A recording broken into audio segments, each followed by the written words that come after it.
Imagine opening a letter from someone who died 20 years ago. Would you believe it? Or would you think someone was playing a cruel joke? Every evening, at exactly 6:30 p.m., an old man named Daniel sat alone at an abandoned train station. People laughed. Children whispered that he had lost his mind. No train stopped there anymore. No one ever came. Yet, Daniel never missed a single evening. Then one rainy day, a white envelope appeared beside him. Only 3 words were written on the front. To my brother. The handwriting belonged to the one person he missed more than anything in the world. His sister, who had died 20 years earlier. What happened after Daniel opened that letter? No one at that station would ever forget. And by the end of this story, you may never look at tomorrow the same way again. Story about 4,000 plus characters.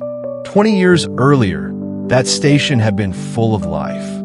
Steam rose from the old train as passengers hugged their loved ones goodbye.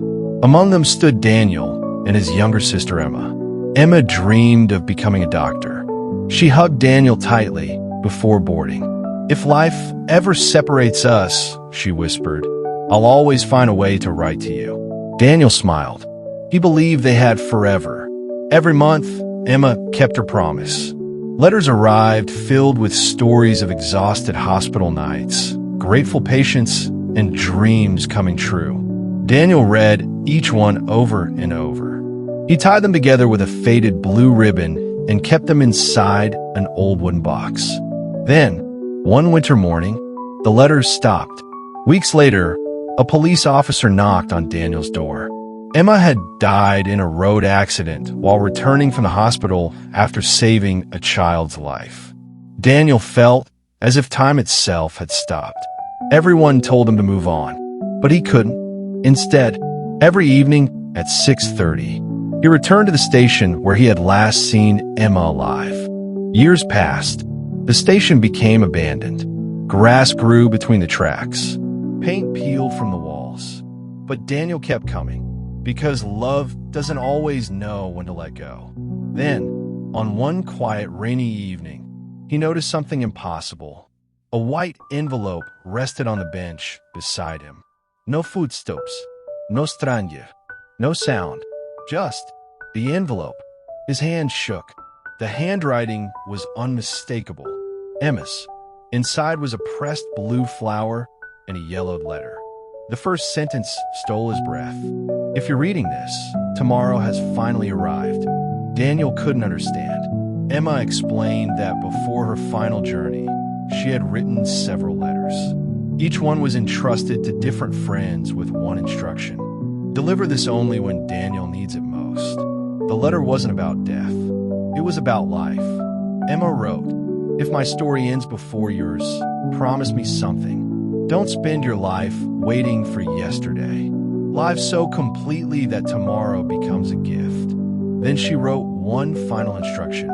"Come back tomorrow at 6:30. Before leaving, look to your left." The next evening, Daniel returned. Nothing happened. 5 minutes passed. 10. Then he remembered the letter. Before leaving, he turned left.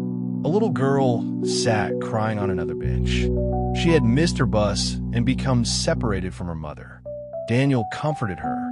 He bought her warm tea. He contacted the police. An hour later, her mother arrived. She hugged her daughter with tears streaming down her face. Watching them together, Daniel suddenly understood. Emma hadn't brought him back to remember her. She had brought him back to help someone else. That one act changed everything. The next week, Daniel placed a small bookshelf inside the abandoned station. Anyone could take a book. Anyone could leave one. Soon neighbors donated chairs. Children came to read after school. Volunteers painted the old walls.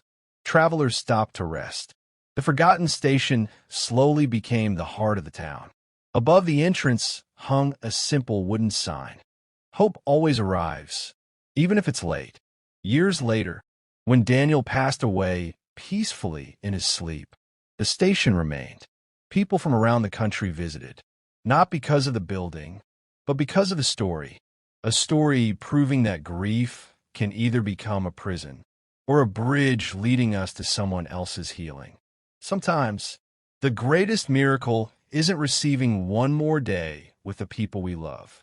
It's becoming the person they always believed we could be. And maybe tomorrow isn't a place waiting for us. Maybe it's something we create, one act of kindness at a time.